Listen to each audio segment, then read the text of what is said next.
বন্ধুরা, আজকে একটা নতুন গল্প নিয়ে আসলাম তোমাদের মাঝে। এটা সত্য এবং বাস্তব জীবনের ঘটনা। শেষ পর্যন্ত শোনার অনুরোধ রইল। শুনলে তোমার মধু চলে আসবে। দেরি না করে চলো শুরু করা যাক। রাত যখন গভীর হল, তখন আমি স্যারের রুমে দরজা খুলে আস্তে আস্তে স্যারের রুমে প্রবেশ করলাম।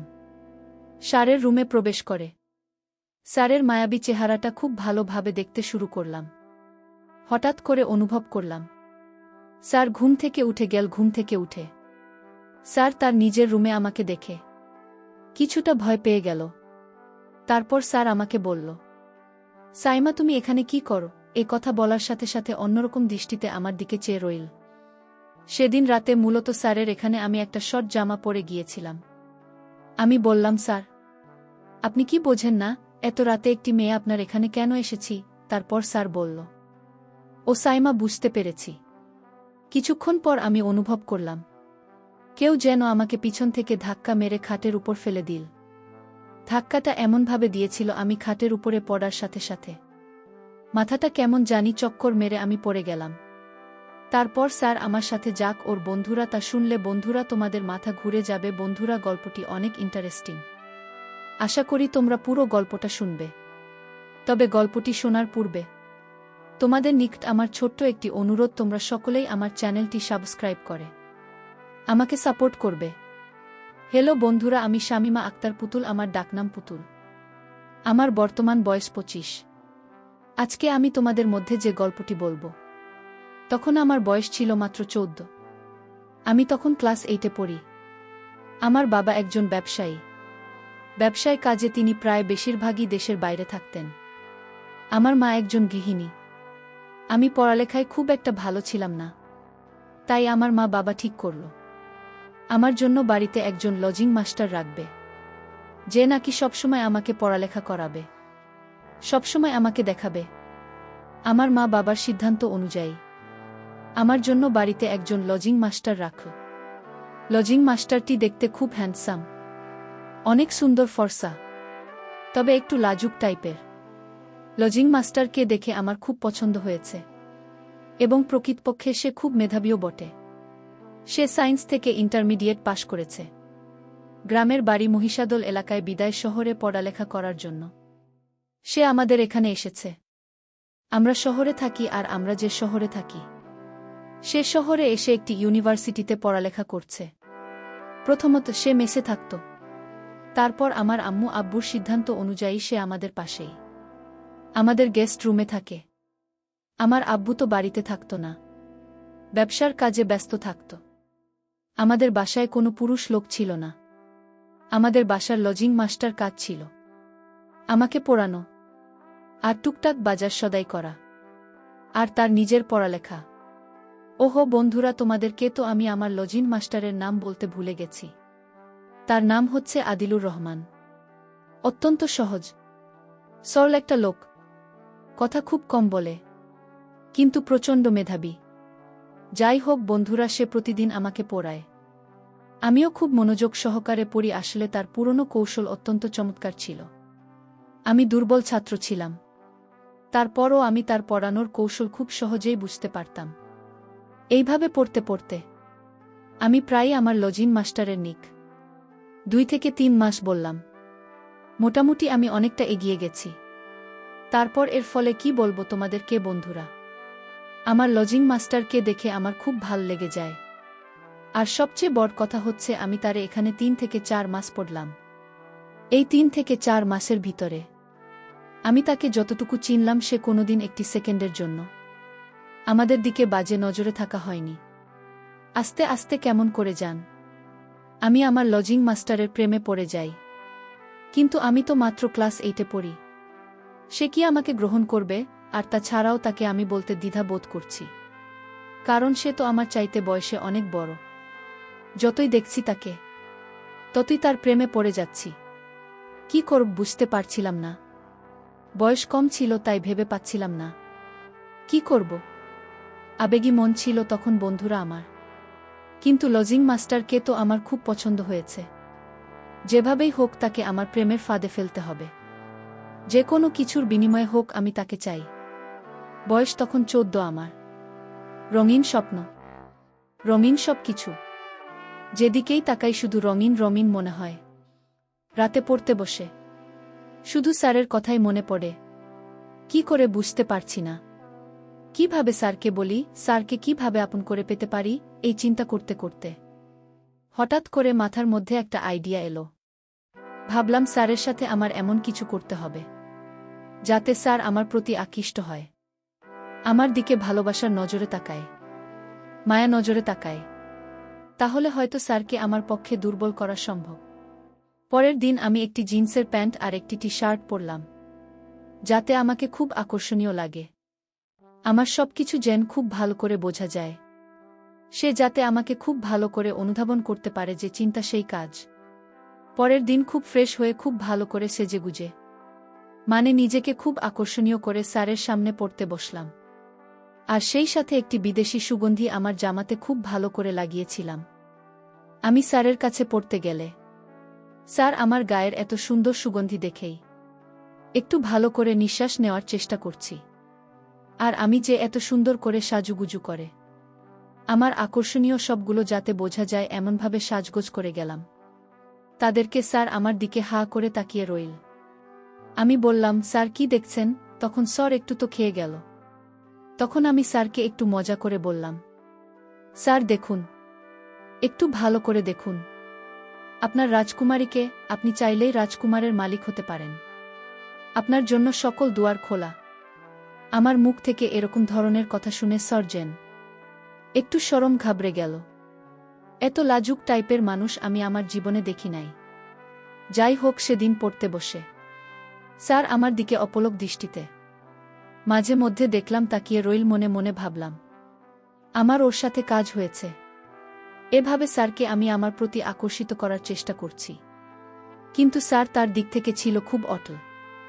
এভাবেই চেষ্টা করতে করতে প্রায় 3 থেকে 4 মাস চেষ্টা করলাম। তারপরও স্যারকে কোনোভাবেই আমার প্রেমের ফাঁদে ফেলতে পারি নাই। তারপর একদিন ভাবলাম, যেভাবেই হোক আমি আমার লজিং মাস্টার অর্থাৎ আমার স্যারকে আমার প্রেমে ফেলতে হবে কোনোভাবেই। যখন আমি আমার স্যারকে আমার প্রেমের ফাঁদে ফেলতে পারছিলাম না, তখন বাধ্য হয়ে একদিন গভীর রাতে স্যারের রুমে গিয়ে আমি প্রবেশ করলাম। আস্তে আস্তে আমি দরজা খুলে প্রবেশ করলাম। তখন আমার আব্বু আম্মু ভাই বোন সবাই ছিল ঘুমানোর অবস্থায়। স্যারের রুমে ঢুকে প্রথমত আমি লাইটটা অন করলাম।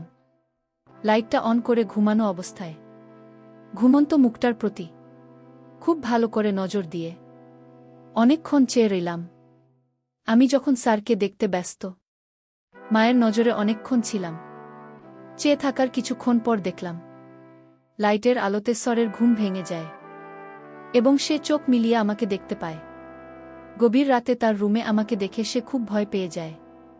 আমাকে দেখে সে কাপা কাপা গলায় বলতে থাকে, পুতুল, তুমি এখানে কি করছো? যাও, এখান থেকে যাও। কেউ দেখে ফেললে আমার কলঙ্ক হয়ে যাবে, আমার বদনাম হয়ে যাবে। আমি বললাম, স্যার, আপনি কি আমার মনের ভাষা বোঝেন না? আপনি কি আমার আবেগ বোঝেন না? আপনি কি আমার ভালোবাসা বোঝে না? এত রাতে একটি মেয়ে কেন আপনার কাছে এসেছে আপনি বোঝেন না, নাকি বুঝেও না বোঝার ভান করছেন? আর কত কষ্ট দেবেন আমাকে? আজকে যদি আপনি আমার ভালোবাসা গ্রহণ না করেন, তাহলে আমি আর এখান থেকে যাব না, কোনোভাবেই যাবে না। যা হবার হোক। আমি আপনাকে ভালোবাসি, মন থেকে ভালোবাসি। আপনি আমার অন্তরে জিতে গেছেন। আপনাকে ছাড়া আমার বাঁচা সম্ভব না। আমি অনেক চিন্তা করে দেখেছি, আমার মান সম্মানের চাইতে আপনি বড়। আপনাকে হারালে আমি শেষ হয়ে যাব।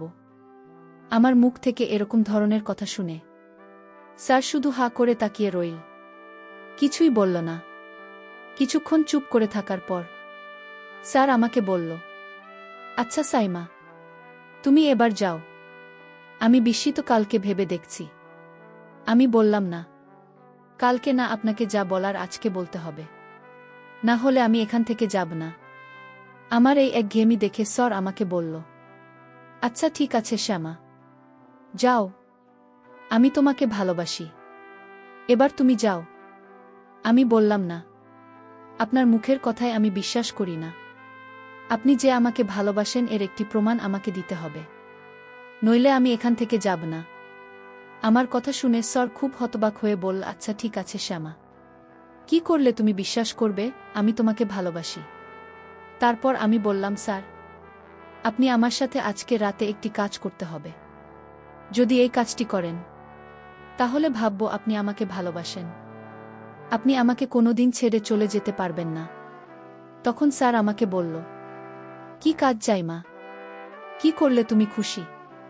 তারপর আমি স্যারকে বললাম, স্যার, এই গভীর রাতে একটি ছেলে একটি মেয়ে একাকিত্বে একটি রুমে কি চাইতে পারে তা আপনি বোঝেন না। স্যার আমাকে বলল, শ্যামা প্লিজ, আমার মাথায় এখন কোনো কাজ করছে না। কি চাও তুমি, আমাকে একটু খুলে বলো। আসলে আমার স্যার যে এত বোকা তা আমি কখনো কল্পনাও করতে পারি নাই। এত বয়স হয়ে গেছে, কিন্তু প্রেম কি জিনিস, আবেগ কি জিনিস, কিছুই তার মধ্যে নেই। আমি ভাবলাম এটাই তো আমার জন্য ভালো হলো। তার এখানে আমি আমার প্রেমের ফুল ফুটিয়ে তুলব, যেখানে রাজত্ব করব শুধু আমি একলা। তারপর আমি স্যারকে বললাম, ও স্যার, তাহলে আপনি কিছুই বুঝতে চান না? আপনি আমার সাথে কি করতে হবে তাই তো? আচ্ছা ঠিক আছে, আপনি আপনার মোবাইলটা দেন, আমি আপনাকে বুঝিয়ে দিচ্ছি। আপনি আমার সাথে এখন এই মুহূর্তে কি করলে আমি খুশি। তারপর স্যার বাধ্য ছেলের মত তার মোবাইলটা আমার এখানে দিয়ে দিলেন। আমি একটি সাইটে ঢুকলাম।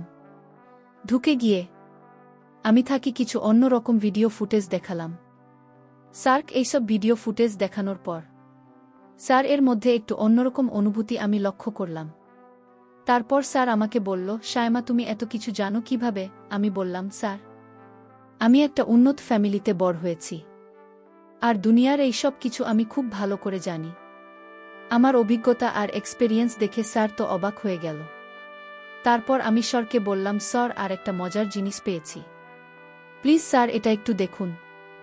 স্যার এটা প্রথম 2-4 মিনিট খুব ভালো করে মনোযোগ সহকারে দেখুন। দেখার পর দেখি স্যারের অবস্থা একেবারে খারাপ হয়ে গেল। আমি বুঝতে পারলাম না এত একটা শান্ত মানুষ কিভাবে অশান্ত হয়ে উঠল। কিছুক্ষণ পর স্যার এর মধ্যে ভিন্ন এক রূপ দেখতে পেলাম, যে রূপটাই মূলত আমি স্যারের কাছ থেকে প্রতিনিয়তই আশা করতাম। প্রথমত আমি ভেবেছিলাম স্যার হয়তো খুব সহজ সরল, সে খুব একটা বেশি বোঝে না।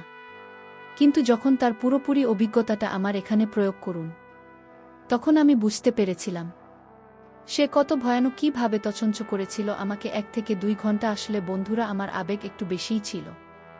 খুব কম বয়সে অনেক আবেগী হয়ে গিয়েছিলাম। প্রথমে ভেবেছিলাম আমি হয়তো অনেক শক্তিশালী, আমার সাথে স্যার হয়তো কোনোভাবে পারবে না। কিন্তু স্যার যখন আমার এখানে আক্রমণ আনতে শুরু করল, তখন আমি বুঝতে পারলাম তার আক্রমণ কত হিংসাত্মক, কত ভয়ঙ্কর, কত রোম্যান্টিক ছিল। সে যখন তার পরিপূর্ণ পাওয়ার আমার এখানে প্রয়োগ করেছিল, তখন আমার কাছে মনে হয়েছিল আমার দম বন্ধ হয়ে যাচ্ছে। তবু আমি তার প্রেমের পূজারী ছিলাম। এইভাবে তার কাছ থেকে প্রথম দিন আমি আমার অধিকার আদায় করেছিলাম। তারপর থেকে তার এখান থেকে কিছুটা লজ্জা শরম কমে গিয়েছিল। বিশেষ করে আমার প্রতি। সে তো প্রতিদিন রাতে আমাকে খুঁজত, আমিও তাকে খুঁজতাম। শেষ পর্যন্ত 2টি দেহ ছিল, কিন্তু মন ছিল একটি। তাকে ছাড়া আমার কিছু ভাল লাগত না, আমাকে ছাড়া তার কিছু ভাল লাগত না। এভাবে চলতে চলতে তার সাথে আমার বারবার ঘনিষ্ঠ হতে হয়েছে। একটা পর্যায়ে গেল সে আমাকে ছাড়া একটা মুহূর্ত চলতে পারে না, আমিও তাকে ছাড়া একটা মুহূর্ত চলতে পারি না। এভাবে চলতে চলতে 2 থেকে 3 মাস পর হঠাৎ আমি অসুস্থ হয়ে পড়ি। আমার মধ্যে কেমন জানি বমি বমি ভাব আসে। তারপর ডাক্তারের কাছে গেলে ডাক্তার আমাকে বলে আমি নাকি সন্তান সম্ভবা। বিষয়টি আমার আম্মু শুনে হতবাক হয়ে গেল আর বলল, শায়মা, কে তোর এত বড় সর্বনাশ করেছে? আর তুই বা কি করে আমার মেয়ে হয়ে এমন একটা কাজ করলি? লোকসমাজে এখন আমি মুখ দেখাব কি করে? তারপর আমি আম্মুর কাছে বিষয়টি সম্পূর্ণ খুলে বলি। তারপর আমার আম্মু আব্বু আর কি করবে? আর তো কিছু করার নেই, যা হবার তা হয়ে গেছে। তারপর আমার আম্মু আব্বু মিলে আমাকে স্যারের সাথে বিয়ে দিয়ে দিলেন। কিছুদিন পর আমাদের ঘর উজাড় করে একটি কন্যা সন্তান জন্ম নিল। কন্যা সন্তান পেয়ে আমি, আমার স্বামী এবং আমার আত্মীয় স্বজন সবাই খুশি। সবকিছু মিলিয়ে বন্ধুরা, এখন আমি মোটামুটি সুখে আছি। কিন্তু মনের ভেতর কিছুটা কষ্ট। এত অল্প বয়সে আমি সন্তানের মা হয়ে গেলাম। সন্তানকে দেখাশোনা, সংসার দেখাশোনা, এক কথায় পরিবারের মধ্যে আমার জীবনটা বন্দি অবস্থায় কাটে।